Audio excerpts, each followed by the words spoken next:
So who are you before we get going? Kendra Denches, and who do we have again? I was waiting to hear from the awesome person. Who? Me? No, you said somebody awesome was joining us. I was waiting for them to arrive. You're not supposed to do that. So am I the person? Yeah, you're the person. All right. Well, I am Matt Brading from Texas Edge Home Inspections, home inspector in the Houston area, and social media dude, I guess. Yeah. So we have you on for this second part because we really want to dive into home inspections specifically. You're servicing all around the Houston market, but let's talk about sellers. Okay. I was telling my team just a couple days ago, this is the craziest December I think I've ever seen in my career of going on 12 years. Just the amount of people that are wanting to put their home on the market. So what about you? Are you seeing that too? Well, I mean, I'm seeing an uptrend in resale home, sales, or at least people selling or people buying. Really, I'm seeing a lot of people buying resale homes where it's been a lot of new construction for a long time. I am seeing an uptick in resale stuff. So I guess if I'm seeing an uptick in people buying resale homes, then there's an uptick in people selling them. Probably. Right. I mean, I don't know. Is it election something? I mean, I don't know. I don't know. I went to a big event in Austin last week, and so they did the yearly for 2024. There was in the United States 4.8 million home sales, including new constructions. Where they're projecting for 25 is actually going to be about 5.2 million home sales. So I think it's going to be a really great time for sellers. Well, I guess the interest rates have gone down, right? I mean, they're still high. But I mean, I think, compared to where they were, they've gone down a little bit. I'm sure that plays a factor in it. Yeah.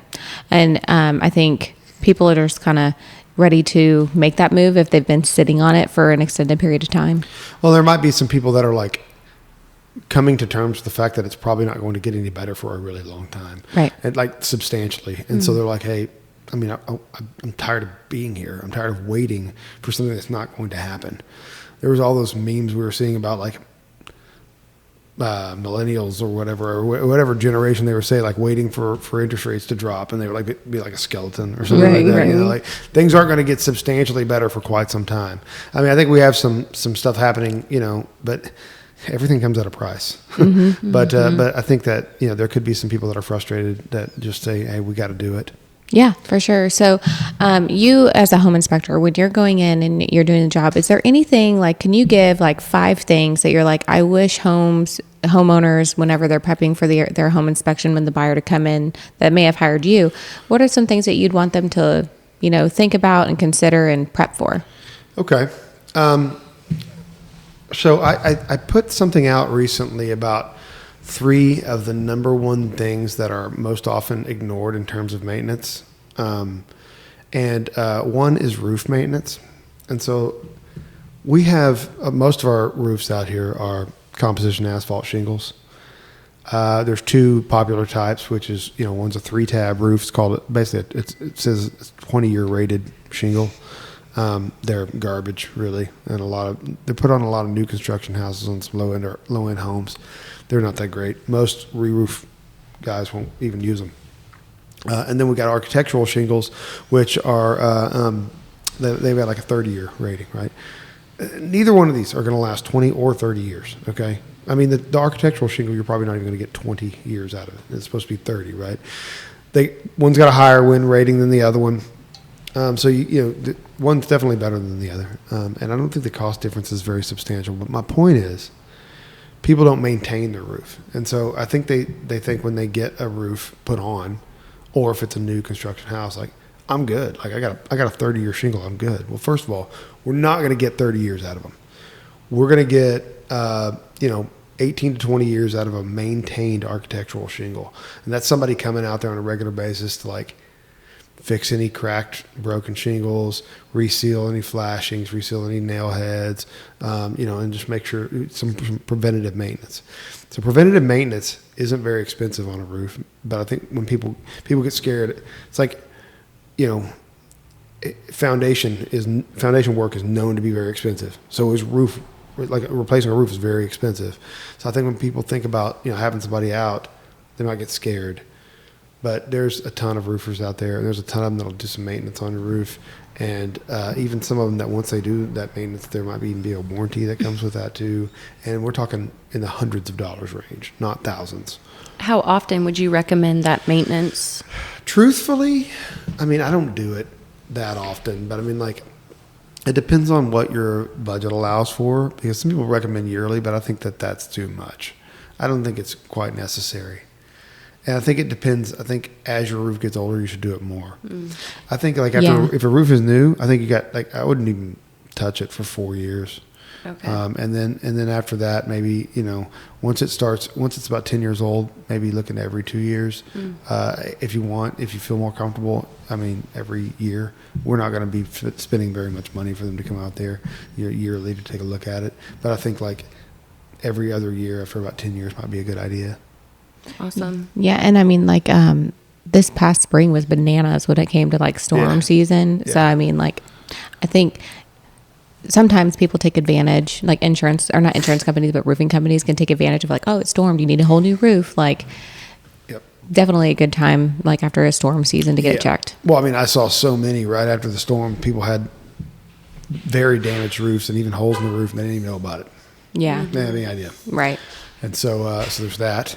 So yeah, roofing, also water heater maintenance. A tankless water heater, they say you should maintain those yearly as well. I'm more of a realist.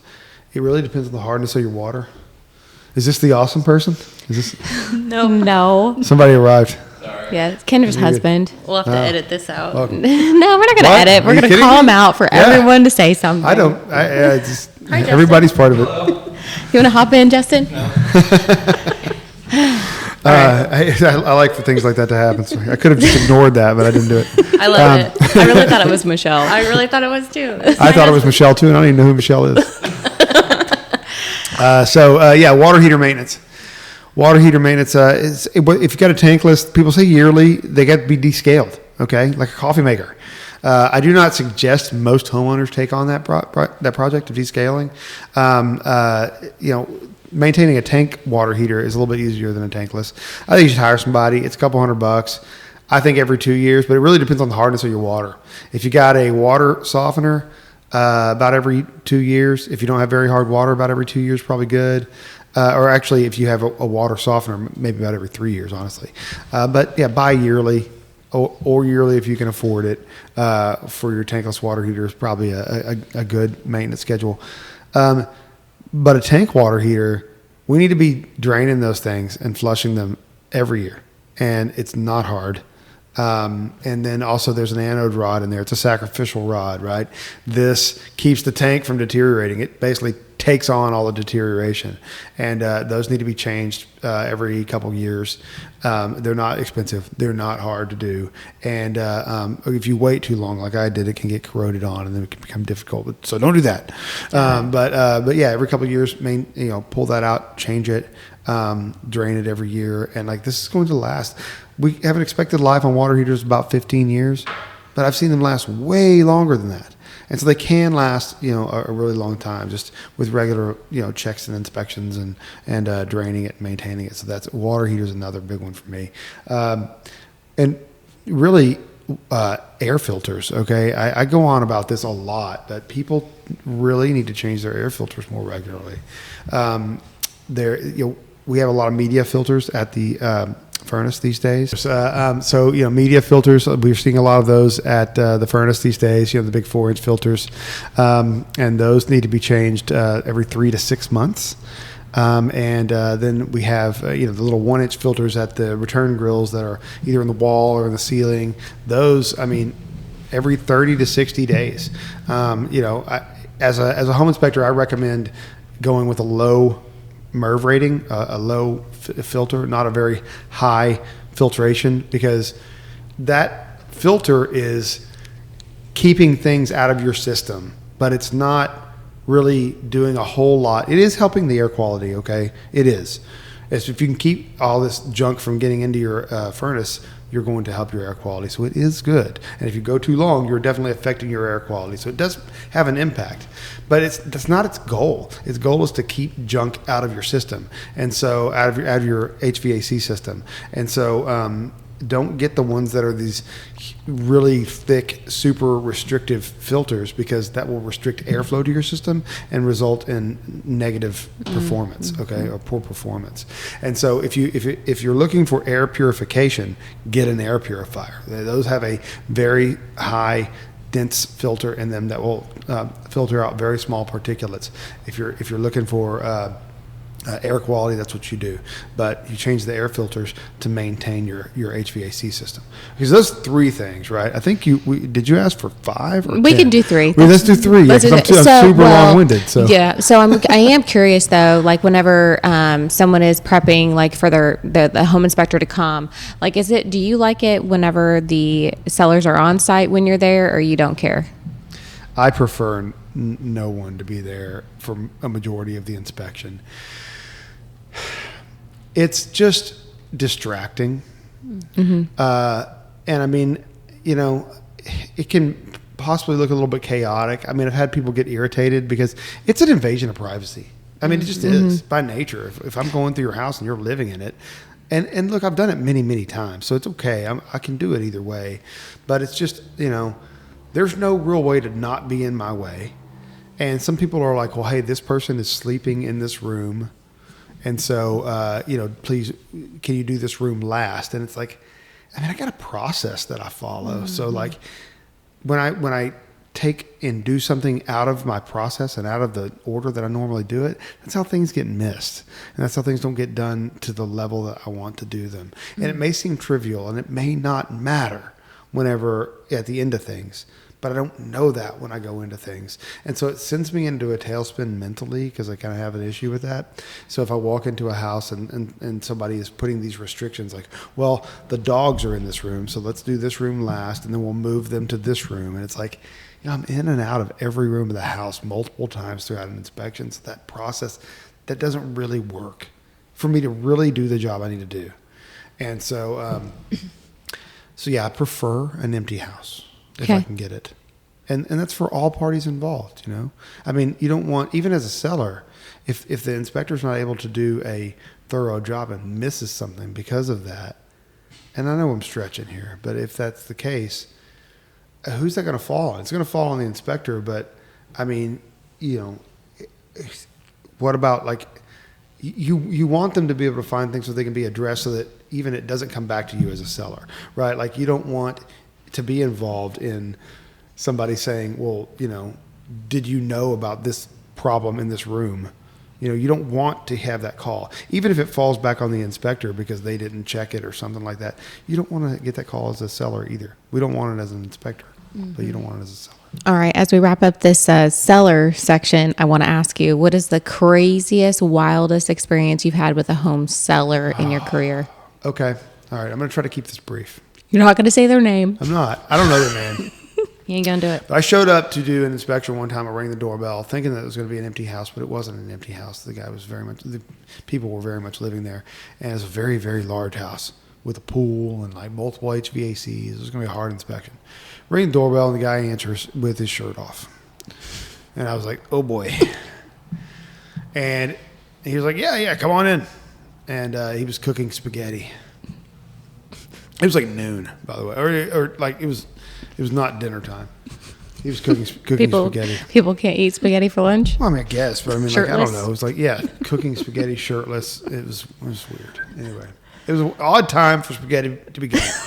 Okay, and that's annoying, right? Because that's another thing about like people being there. I get it. You want to live in your house, but it's like at some point I'm going to need to operate this cooking equipment.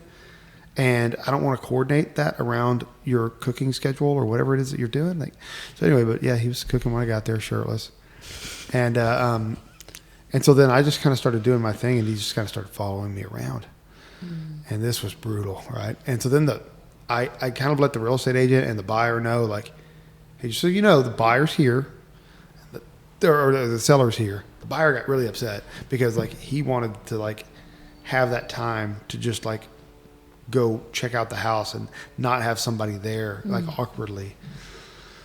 But he didn't get that. And so he got there to check out the house, and then they start talking, which is the best part of my inspection because they stayed out of my way then, and then I did the rest of my inspection. But it took me a long time. The buyer wasn't going to hang out that long, so he left, and then the seller was all my shadow again. I don't know what was happening with this spaghetti at this point. It's probably burning. But he walked around with me for the rest of the time. He had a shirt. He did find a shirt to put on at some point. That's nice. Yeah. But this house had a balcony. And I remember in the master bedroom, and I remember going up there and opening the door, and the guy's just right there at me. And I remember sticking my outlet tester in the outlet on the balcony and tripping the GFCI and thinking, okay, you've got to go down there and fix this, like reset it, And I knew it was in the garage or something like that. And so but he was just all over me, and I'm trying to also like run the furnace. There's like 3 furnaces, and like one of them's not working, and so he hears that one's not working, so he's over there messing with it. You know what I mean? This is why it's just such a distraction.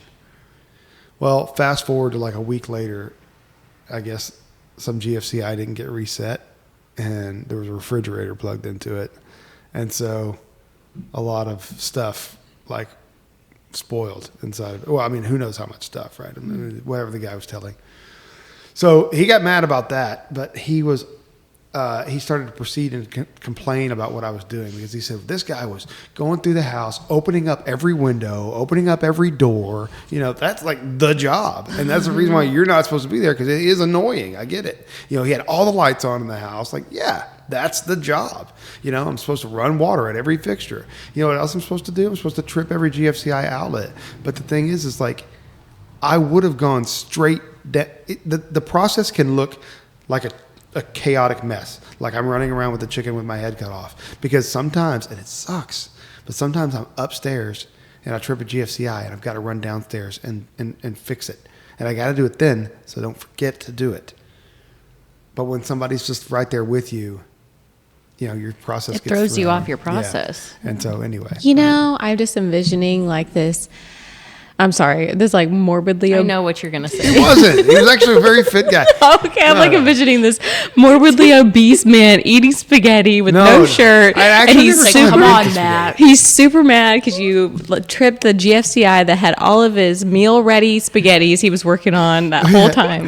Mind you, like he was. Well, first of all, he was a fit, very short gentleman from our northern neighbor, Canada.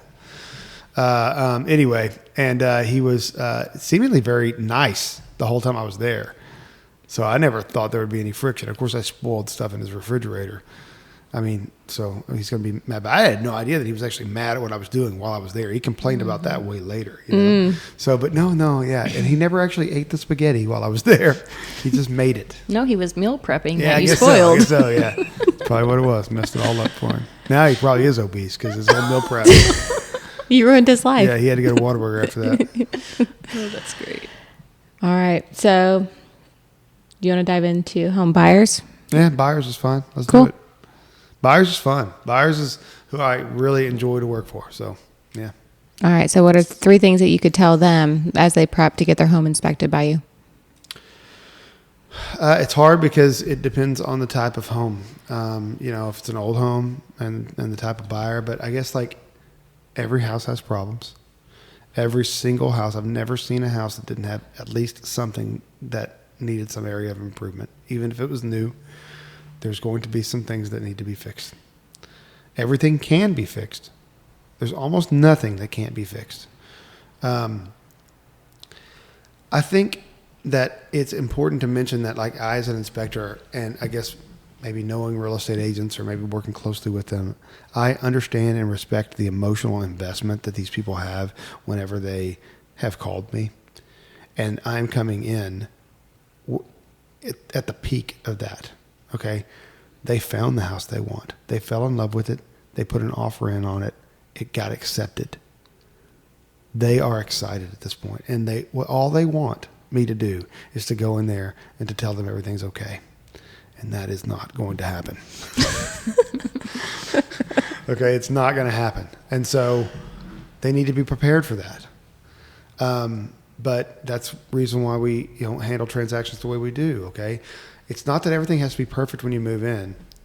And as a matter of fact, this is probably the one and biggest piece of advice, is if you can try to find a way to put yourself in a position to buy this house where you have control of the repairs that happen. That is the biggest piece of advice I would give a buyer. Because if you put the control of the repairs to the seller, the interests are not aligned. They are going to get the cheapest, the absolute cheapest route. It's not going to be the best. It is going to be the cheapest. And they are not going, if something is wrong, they will just handle the problem that you called out as being wrong, not the 13 problems that happened because they attempted to correct that problem. Sometimes you have to take a lot of things apart to fix something correctly, but they'll find the cheapest way, the most effective way, so that an inspector can look at it and say that it was fine. That's not where my interests are. That's not where the buyer. They don't want the cheapest, way possible. They want the best. My standards are for the best. And so that's what they want. And so if you can position yourself to be able to purchase a property and take control of the repairs, that's the best way to go, because you can have control of that. And, if you want to hire a cheap roofer to put on your roof, go for it, whatever. But don't have the seller repair their roof, then have me come out and pay me to come out and look at it just to say it's still messed up. Because that's what happens almost all the time. So I think that's the biggest piece of advice. I think whether it's you are already financially prepared to do that, or just make sure that, I'm never trying to tell a real estate agent how to do their job. Okay. But if there's a way to negotiate a scenario that makes sense for the buyer to take care of those repairs, it's huge. I think, because they just have control of the quality. Not everything falls into that category. Like an active water leak, I think the seller should fix, right? I think the buyer should ask for some things to get fixed by the seller. But I think that there's a limit there. And I think that they just know that there's going to be problems, and there's going to be a time where they have to weigh out their concerns versus what they can live with until they can get things repaired. Cool. Mm-hmm. So we'll wrap up this segment of helping buyers and sellers, but I want to ask you, have you ever had a house that you went into that was haunted? Not that I know of. Never? Not that I know of. Okay, then you have to give us a crazy buyer. What's the craziest buyer circumstance you ever dealt with? Ooh, let's see here. Man, this is one I wasn't prepared for. I don't know. I mean, it's just, this isn't going to be entertaining, but it's just like the paranoid buyer, the people that just think that everything's a problem. I mean, there's times where I try to wrap up my report and I'm telling them that they're missing some caulking around their windows, and their eyes get all big.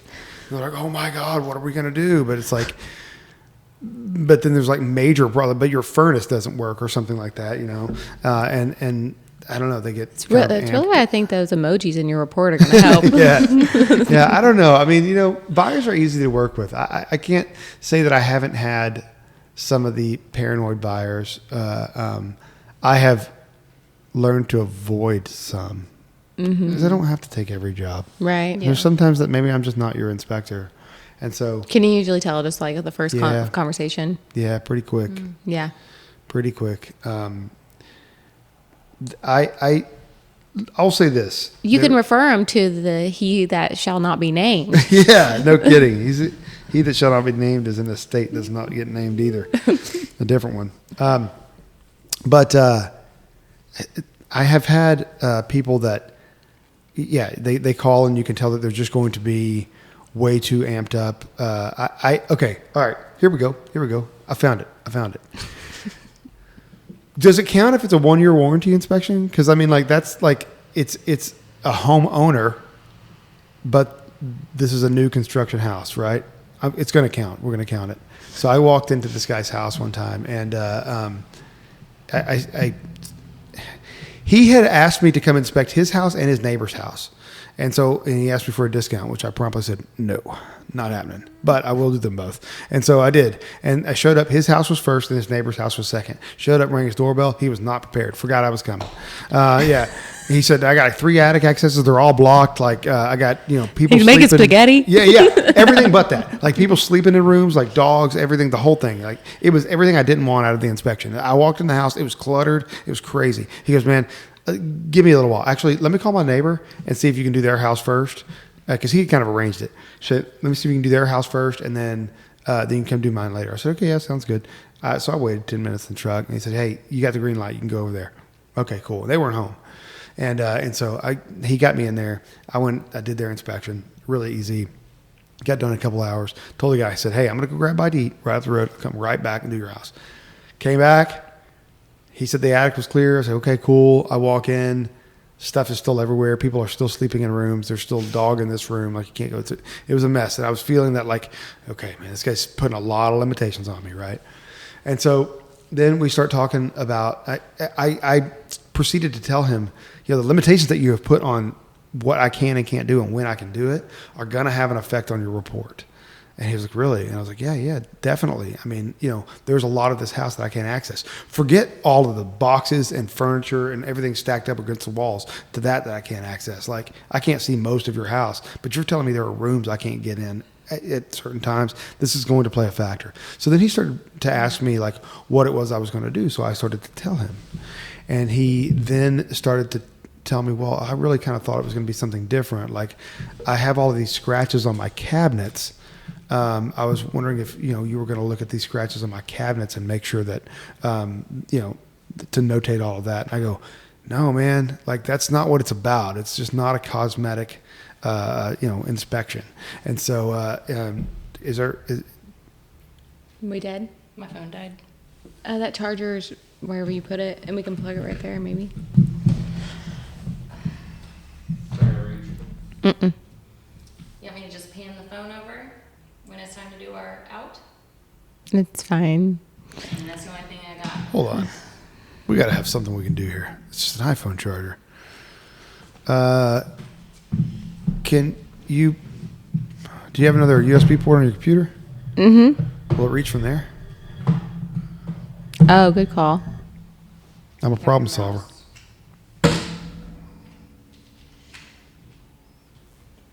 Justina. This is going to be a little uncomfortable. I just might have to sit up awkward. Put the computer in the chair. Another solution.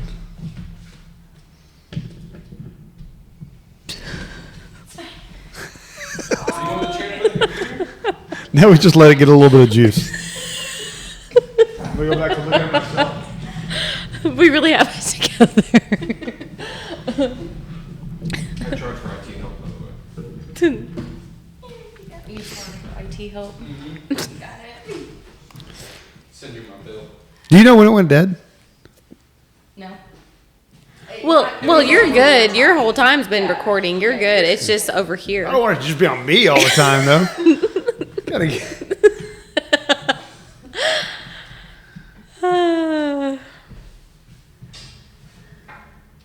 I remember where I left off, so when you give me the green light, I'm gonna.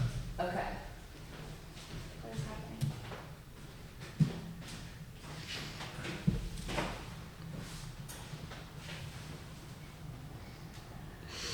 These are going to be great bloopers. It's going to be awesome. Yeah. I love that. So I started doing that in my YouTube stuff. I started trying to incorporate bloopers, especially in the intro. Yeah. Like trying to capture them right away. So one of the last YouTube videos I put out, I was driving. It was in the middle. We were actually, me and my wife and my kid, we were all replacing the fence in the backyard. And we were trying to drive to the dump to drop all the equipment off, all the used, or, all old fence pickets and stuff. And so I was like, I handed the phone to her and I was like, hey, just capture me, driving here. And I was going to talk about what I was doing. And so here I am driving and I'm waiting for her to be like, hey, okay, you're rolling. And so I'm just driving. And so then I look at it and I go, are you recording? And she goes, yeah. And I go, you got to tell me or something like that. Don't just have me just driving here. And that ended up being how I introed the video. It was all caught on camera, and I ended up introing it that way. And then it goes to my logo and stuff. It's kind of fun. So I try to capture dumb stuff like me falling down or something. People love self-deprecating. We do this. Yeah.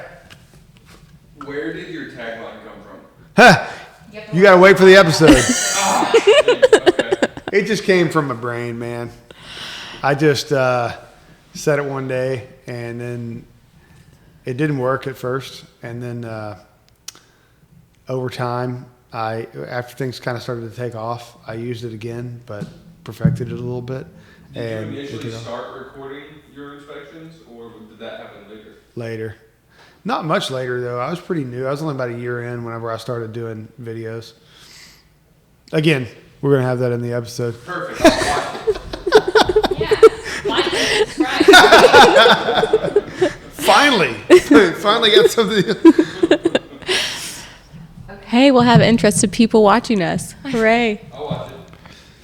Oh, yeah? It's not holding a charge from your computer. Okay. Well, Justin, then. can I have your phone, please? No, we'll just, yeah, I guess you're right. I'll just pan pan it. it over. Okay. All right. So we're going to get to the point that you said of, I know. Yeah. Justin, do you want to I know. come actually pan the phone when it's time? Sure. Tell me when. I'll look at you. You'll look at I am long-winded, so I know this. And so if you just look at me and be like, hey, wrap it up, dude. So here's the phone, hun. I see. And then you'll just pivot towards us. Here's You think where you can handle that? see. Not that one, love. No, I know. Okay. Okay. Make sure you get our lights and everything. Okay, great. Oh, you're going to let him toggle it or move it? Just move that so he can see what Oh, he's okay. Got toggling. it. Gotcha. You got it? We're back. All right. Okay. So. All right, so all right, so the guy in the cabinet there. So this guy, soon after talking to him, I realized that he was very concerned about cosmetic stuff. He started to ask me, are you going to note down all of the scratches that are on my cabinets? And back up for a minute, because when I first got the call, he goes, he had told me, I need a good inspector to come through here. I already have 137 trouble tickets that I put in with the builder, something like that. Like he used a very large number, and I was like, well, this guy's trouble. I knew it was trouble. I don't even know why I went through with it then, but I guess I just rolled with it. I was like, whatever. How bad could it be? So like I say, in the afternoon, starting his house, go over it with him, what it was that I was going to be doing, and he proceeds to explain to me how he's really concerned about cosmetics, and that's when I realized, oh, no wonder he's not getting much response from the builder, because he's got hundreds of trouble tickets out for a bunch of silly little cosmetic things that most of them they're not going to fix. And the ones that they're going to wait until the end of your warranty. They're not going to come out there every time you put in a ticket. And so I'm like, no, man, I'm not going to look at your cabinets for scratches. Like, I'm going to open them to make sure they work. I'm going to make sure. I'm looking at much bigger stuff than that. And kind of like I explained before, like if you can see it, blue tape it, and then let the builder know about it. But I'm going to get on your roof. Trust me, this guy was not getting on his roof. I'm going to get on your roof. I'm going to get in your attic. I'm going to look at your equipment. I'm going to make sure things are safe. I'm making sure that you don't have any safety hazards inside your house. This is what the type of things that I'm doing. And he was like, yeah, I've seen people like go around like tapping tiles to see if they sound hollow. I'm like, man, I spent 4 hours at your neighbor's house and now it's the afternoon. Like, how much time do you think I got? Because let me tell you, if I wrote down all the scratches on your cabinets and I tapped on every tile in this house, but you've got a raging gas leak in your attic and like a disconnected water heater flue, trust me, you're going to get mad about that whenever you find out about it. Like, not the scratch in the cabinets. You already know that. Mm-hmm. And so that was a pretty crazy one. So I finally leveled with him. Remember, he asked me to do his neighbor's house and his. Mm-hmm. I'd already done the neighbor's house, so I got paid for the neighbor's house. I'd already gotten paid for this guy's house. And so I got there. We leveled all this out. Like I said, I was supposed to be there at 9 o'clock in the morning. Now it's like 2 o'clock in the afternoon. I said, man, I'm going to level with you. I don't really feel like I'm going to be able to meet up to your expectations. So I'm going to give you an option here. I'll refund your money and just leave, and you can think about it. And he thought about it for a second. He goes, yeah, I don't, I'm kind of expecting something different. So yeah, I think I'd feel good about that. Maybe I'll call you back and have you come back out. I was like, yeah, sure. Give me a call anytime. I was never going to answer this guy's, never going to answer his phone again, But I wrapped it up and split because I was not going to be this guy's inspector. I realized I'm not going to meet up to this guy's level of expectations, so I'm out. And it was 100% worth it to me, even though I wasted about 30 minutes messing around with him. And I had to give him money back.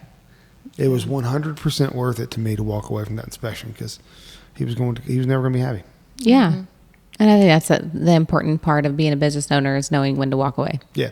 And if you can imagine, the original question was about, crazy buyers. So, I mean, like I was working for him really as a homeowner, and his warranty was about to expire, but it was a new construction house. He was a crazy buyer for somebody, though. He was a crazy buyer. I guarantee you the builder was never going to make him happy no matter what. Right. Yeah. So if people want to reach out to you, they can watch our last episode to know where to find you. So if you have any questions for us or want to reach out to us at texastrioteam.com. Thank you so much for tuning in. Take care and keep living your best life.